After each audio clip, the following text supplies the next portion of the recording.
Hi, I'm Dr. Ken Berry, family physician with 20 years of experience taking care of patients every day in my office. Today, I want to give you an update on PCOS and to let you know there is hope. There is new research out that I think is going to blow you away, and I want you to watch this video to the very end so that you can understand how convenient it is to reverse your polycystic ovarian syndrome symptoms with this technique. So many women with PCOS think that they're doomed to a lifetime of PCOS symptoms. They get worse and worse as you get older, and doomed to years of taking expensive prescription medications that can have a long list of possible side effects. But you have to understand there's absolutely hope for improvement. There's hope that you can reverse your PCOS. There is hope that you can reclaim your health. There's new research out that's published now that I'm going to go over in this video. And at the end of this video, I'm going to tell you what you can do as soon as this video is over to start to reclaim your health and reverse your PCOS symptoms. Now, if you enjoy videos like this, please take 1 second and click the subscribe button and the little bell right beside it so that every time there's new research or I have a bright idea, you'll be one of the very first people to know. You may have been told in the past more than once that PCOS is a condition of your ovaries are covered with cysts, you've got too much androgenic hormone, too much testosterone, it's your genetics. There's nothing we can do. We can give you 1 or 2 or 3 prescription medications. The doctors always say something nebulous like, you need to exercise more and lose weight. Well, duh, don't we all? That doesn't really help you any. So in this video, I'm going to tell you about this study, what they did in this study to help reverse every single measurement and symptom of PCOS using a specific technique. And then at the end, I'm going to tell you how you can replicate this and actually have better results than they did in this study. Now, let's look in this study and let's talk about this. And I want you to understand exactly what they did and what the results were. So this was an Italian study done by researchers from 3 different Italian universities, the University of Padua, the University of Murcia, and the University of Verona. They took 14 overweight females with a clinical diagnosis of PCOS, and they put them on a specific diet. Now, they call this diet a Mediterranean ketogenic diet. But when I dug into the research, it's a Mediterranean style low carb diet. The carbohydrate intake is not low enough to call it a ketogenic diet. And that's a little foreshadowing of how I'm going to tell you how you can use this type of diet to get even better results than the ladies in this study got. And so what they did, they're still afraid of meat at these universities, and so they had the ladies drink protein shakes. So basically they could eat an unlimited amount of keto approved vegetables, and they gave them, and they could eat a little bit of meat, but mainly they got their protein in the form of these protein shakes. I don't recommend that, but that's how they did this study. They also gave them various phytonutrients and minerals and vitamins. But if you eat a proper, real, whole food ketogenic diet, you can get all those vitamins and minerals without having to take a supplement.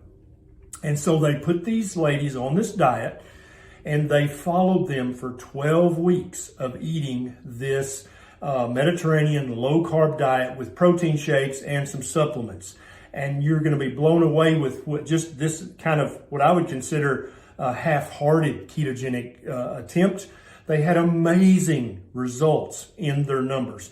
In this study, they actually checked a lot of different biomarkers and then also a lot of blood work, which makes me very happy. I like it when you check that kind of stuff before the study begins and then after a given period of time of doing the intervention. That's an excellent way to do a single-arm study like this. And so before these ladies started this low-carb Mediterranean diet with protein shakes and supplements, they checked their weight, they calculated their body mass index, their BMI, they used a DEXA scan to find out what their fat body mass was and their lean body mass was.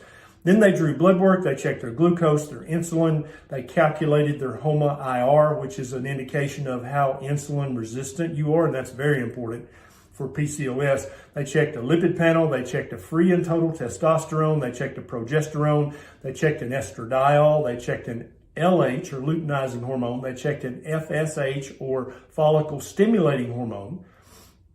They also checked a DHEAS, which is a lab checking adrenal function.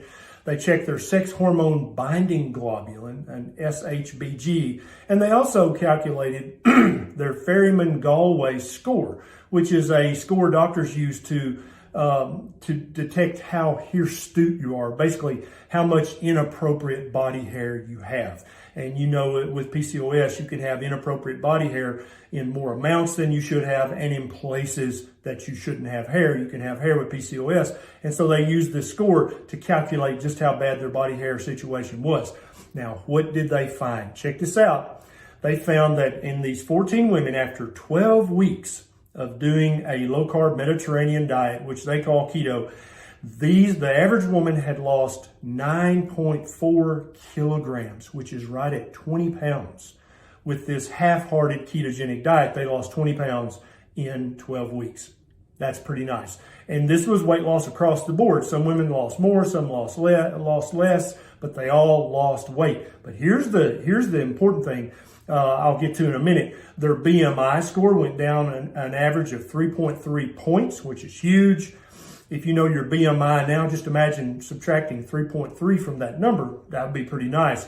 They decreased their fat body mass by 8.3 kilograms, which is, 16, 17 pounds. They did have a decrease in their lean body weight or lean body mass, but it was only a quarter of a kilogram or a third of a kilogram, which is not much at all. And if they had done keto right, they would have had no loss of lean body mass. Lean body mass is your muscle mass, your organs, your fascia, your tendons, your cartilage, and your bone density. Those are the things that make up lean body mass. And as you may or may not know, when you lose weight, you're not really wanting to lose weight. You want to lose fat because you want to keep your bone density and your lean muscle mass. You want to keep all that. And these ladies only lost a third of a kilogram of their lean body mass. That's also huge. They lost a 3/5 of a kilogram of their visceral adipose tissue. So this is the very most dangerous fat that you accumulate inside your liver and pancreas and inside your abdominal cavity. They lost quite a bit of visceral adipose tissue as well. They checked all their labs again, and they did a DEXA scan again, and they calculated all these numbers after the 12 weeks of doing what they called a ketogenic Mediterranean diet. Every single lab result went in the right direction. Every single hormone, every number on their lipid panel, their insulin level, their blood glucose, their calculated HOMA-IR, their insulin resistance score, every single one of these moved in the healthy direction by just doing this half-hearted ketogenic diet for 12 weeks. And so that's what they did. Now, everybody watching this that has already used a ketogenic diet to reverse your PCOS, I want you to put your story in the comments, because there are so many young women out there suffering from polycystic ovarian syndrome, and they think there's no hope. And I want you to give them hope by telling your story of how you reversed your PCOS symptoms in the comments below. Now, let me tell you how you can get even better results than the ladies in this study. What I want you to eat is an actual ketogenic diet, but I want you to eat a real whole food ketogenic diet. I don't want you to buy any products with keto in the name, okay? I want you to eat lots of fatty meat, and this fatty meat can be either seafood, it can be fish and crustaceans and mollusks from the ocean, or it can be fatty red meat. It doesn't matter, but that's where you're gonna get your protein. You're not gonna drink protein shakes. I want you to eliminate all sugar from your diet, definitely all added sugar, and then most of the naturally occurring sugar. I want you to remove all grains from your diet: wheat, rice, oats, corn, millet, amaranth, quinoa, rye. All of these things turn immediately to sugar when you digest them, but they're also inflammatory, which I'll talk about in a minute. I want you to remove all industrially produced vegetable seed oils like canola oil and soybean oil, any vegetable shortening, because these are very inflammatory to your body, and that can actually make your PCOS symptoms worse. And I want you to keep your total carbohydrate intake, not your net carbohydrate intake, but your total carbohydrate intake under 50 grams of carbohydrates a day. If you do that, you're going to have amazing results, even better than the women in this study, because they weren't doing a full-bore ketogenic diet. They were doing kind of a half-hearted one. Also, don't use keto shakes. Don't use protein shakes. Eat real meat.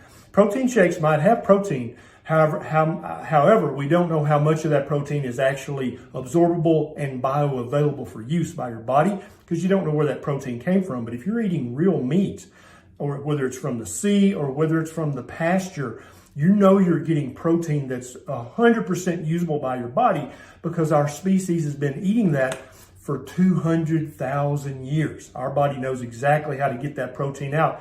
And when you eat meat like that, you're getting all the vitamins and minerals that naturally come in that meat. You need all those for optimal health.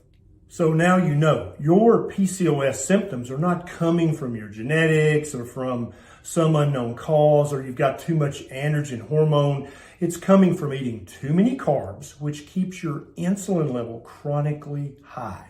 And the combination of too much sugar and too high of a chronic insulin level leads to inflammation in your body. And so by removing the things I told you about earlier, that's going to reduce both your carbohydrate intake and the level of chronic unhealthy inflammation in your body. Removing those things and eating more fatty meat. And if you want to eat quite a bit of green leafy veg, that's fine. Just keep your total carbohydrate intake under 50 grams a day, and you'll have even better results than the women in this study had. Now, if you want to learn more about keto, because you're like, wait, keto, what's that? I've got a Keto 101 playlist. It's got over 60 videos in it that you can watch for free. At the end of this video, a little click button will pop up here or here, and you can click on that and start to learn how to do keto right, so you don't waste a lot of time and you don't waste a lot of money on stuff that's not really going to help you. Please share this video with every friend of yours who's overweight or has PCOS. A lot of young ladies have undiagnosed PCOS because it's just not on their healthcare provider's radar. Sharing this video might help them understand, first of all, what their symptoms are coming from. Secondly, what lab tests and what tests to ask their doctor to order. And then thirdly, what to do to reverse their severe PCOS symptoms. All right, guys, thanks so much. I'm going to put links down below to more keto resources so you can learn more about this diet that will reverse your PCOS symptoms. And I'm going to put a link to the research so you can actually read this for yourself so there's no misunderstanding. This is Dr. Barry. I'll see you next time.